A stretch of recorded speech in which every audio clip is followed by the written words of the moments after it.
Hello students, आज हम देख रहे हैं class 7 chapter 4 simple equation exercise 4.1। इस चैप्टर में हमें इक्वेशन बनाना, इक्वेशन पर स्टेटमेंट बनाना एंड देन इक्वेशन सॉल्व करना सीखना है। इक्वेशन सॉल्व करने के लिए यहाँ पे दो मेथड यूज हुई है, balancing method and transposition method. देखते हैं यहाँ पे फर्स्ट एक्सरसाइज में हमें किस तरह से करना है। सबसे पहले क्वेश्चन 1 है, से whether the equation is satisfied और नॉट। हमें इक्वेशन दिया हुआ है और वेरिएबल की कोई वैल्यू दी हुई है, वो वैल्यू रख के हमें चेक करना है कि क्या इक्वेशन का left hand side is equal to right hand side हो रहा है या नहीं। So let's start. यहाँ पे हमारा फर्स्ट क्वेश्चन है जिसका इक्वेशन है x + 3 इज इक्वल टू 0, जहाँ पे हमें वैल्यू यूज करनी है x इज इक्वल टू 3। अब मैं सबसे पहले क्या करूंगी, यहाँ पे x इज इक्वल टू 3 के लिए LHS मतलब left hand side and right hand side की वैल्यू लिख दूंगी। लेफ्ट हैंड साइड का मतलब होता है इक्वल टू की left side, right hand side का मतलब होता है इक्वल टू की राइट साइड। ओके, तो मैंने यहाँ पे left hand side and right hand side लिख दी है। अब देखते हैं यहाँ पे x is equal to 3 value रख के हम लेफ्ट हैंड साइड को सॉल्व कर रहे हैं। तो यहाँ पे x इज इक्वल टू 3 है, इसलिए मैं यहाँ पे वैल्यू रख रही हूँ। तो 3 + 3 इज इक्वल टू 6। दिख रहा है कि LHS की वैल्यू है 6 और RHS की वैल्यू है 0, जो कि दोनों इक्वल नहीं है।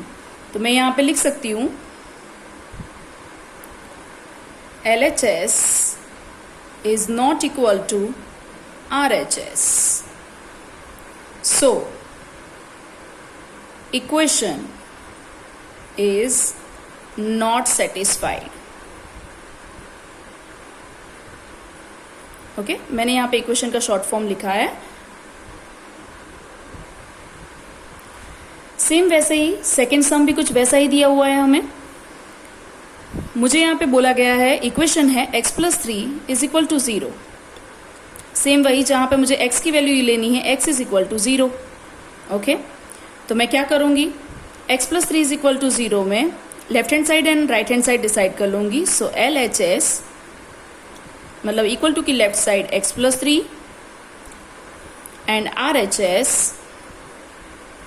यानी कि इक्वेशन की राइट साइड यानी 0। अब मैं x is equal to 0, if x is equal to 0, so LHS is equal to, x की जगह पे मैं 0 रखती हूँ तो 0 + 3 इज इक्वल टू 3। दिख रहा है कि LHS की वैल्यू हमारी 3 आई है, RHS की वैल्यू 0 आई है। तो हम यहाँ पे आसानी से लिख देंगे LHS is not equal to RHS। So equation is not satisfied.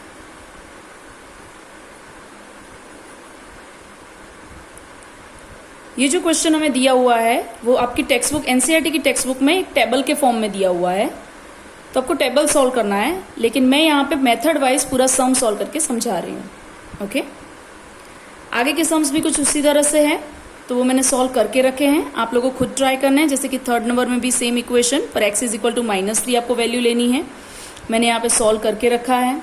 यहाँ पे left hand side and right hand side दोनों के आंसर सेम हो गए थे, इसलिए ये इक्वेशन यहाँ पे सेटिस्फाइड हो जाता है। ओके, सेम वैसे ही मैंने फोर्थ नंबर भी सॉल्व कर दिया है। सेम वैसे ही आगे के सम भी मैंने सॉल्व करके रखे हैं। फिफ्थ नंबर, 7 नंबर, सॉरी यहाँ पे 6 नंबर मैंने बाद में लिखा है। ये 6 नंबर का सम है, यहाँ पे नंबर भी गलत है। ओके, सो इस तरह से सेम लाइक 8 नंबर है यहाँ पे एंड लास्ट इज 9 नंबर। अब एक्सरसाइज को आगे देखते हैं। सॉरी, यहाँ पे कुछ और सम्स भी हैं उसी मेथड से। 10 नंबर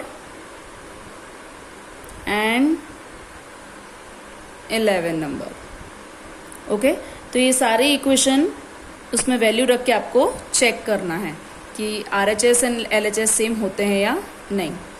अब एक्सरसाइज को आगे देखते हैं। क्वेश्चन 2 में भी कुछ वैसा ही है। Check whether the value given in the brackets is a solution to the given equation और नॉट। यहाँ पे भी सेम हमें इक्वेशन दिया हुआ है, ब्रैकेट में वेरिएबल की वैल्यू दी है। वेरिएबल की वैल्यू रख के हमें चेक करना है कि क्या left hand side and right hand side same हो रहा है। अगर हो रहा है तो ये जो दी हुई वैल्यू है वो इक्वेशन का सॉल्यूशन है। अगर नहीं हो रहा है तो मतलब कि वो सॉल्यूशन नहीं है। So let's start it. Here LHS is equal to n+5 and RHS is equal to 19. If n is equal to 1, जो कि हमें ऑलरेडी सजेस्ट किया गया है, n is equal to 1 हमें रखना है, so LHS is equal to 1 plus 5 is equal to 6। और सीधा दिख रहा है कि LHS is not equal to RHS, तो मैं यहाँ पे लिख दूंगी LHS is not equal to RHS। So मैं आसानी से यहाँ पे कह सकूंगी कि given solution is given value is not the solution of equation। So n is equal to 1 is not the solution of given equation. Okay, तो इस तरह से सॉल्व हो जाएगा, सेम क्वेश्चन 1 की तरह ही। सेकंड क्वेश्चन भी कुछ वैसा ही है जो मैंने सॉल्व करके रखा है, ये आपको खुद ट्राई करना है। आगे देखते हैं। क्वेश्चन 2 के C में भी कुछ वैसा ही करना है, ये भी आप लोगों को खुद प्रैक्टिस करना है। ये D है, ये भी आपको खुद ही सॉल्व करना है, मैंने करके रखा है, आप चाहो तो चेक कर सकते हो। Next is E and F।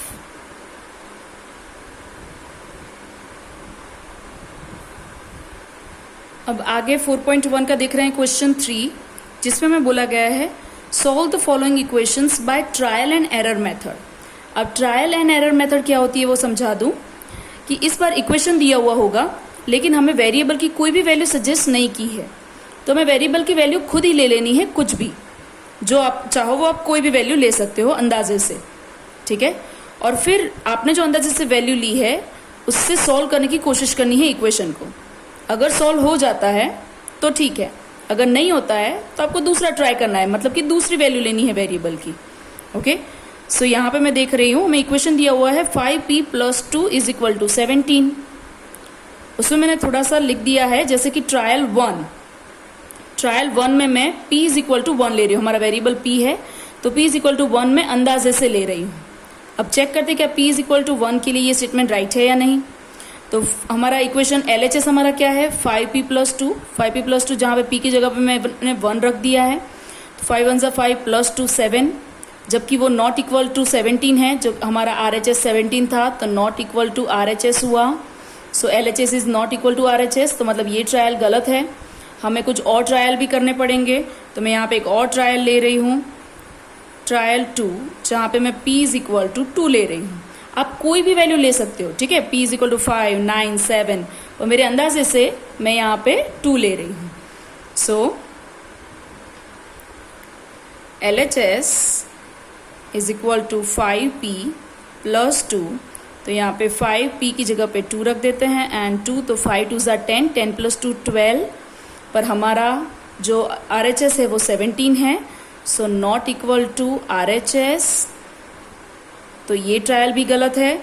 एक और ट्रायल देख लेते हैं, ट्रायल 3, जहाँ पे p इज इक्वल टू मैं 3 ले रही हूँ, ठीक है।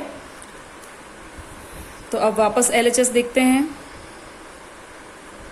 LHS is equal to 5p + 2, 5 × 3 + 2, 5 3 ज़ा 15 + 2 17 is equal to RHS।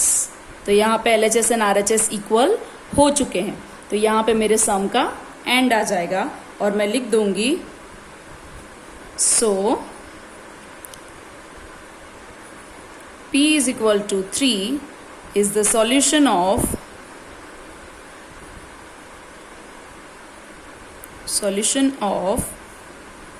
given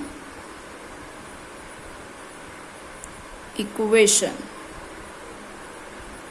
okay, same वैसे ही सेकेंड नंबर भी कुछ वैसा ही है, आपको ट्रायल एंड एरर मेथड से सॉल्व करना है, मैंने यहाँ पे करके रखा है। ओके, वहां पे भी मैंने 3 ट्रायल लिए, जरूरी नहीं कि आप हमेशा 3 ट्रायल ही लो, समटाइम्स फर्स्ट ट्रायल में भी आंसर आ सकता है, समटाइम्स 3 से ज्यादा ट्रायल भी करने पड़ते हैं। ओके, सो आगे देखते हैं। इस एक्सरसाइज के आगे के क्वेश्चन हम लोग नेक्स्ट वीडियो में सॉल्व कर रहे हैं, सो आप लोग देख सकते हैं। Thank you.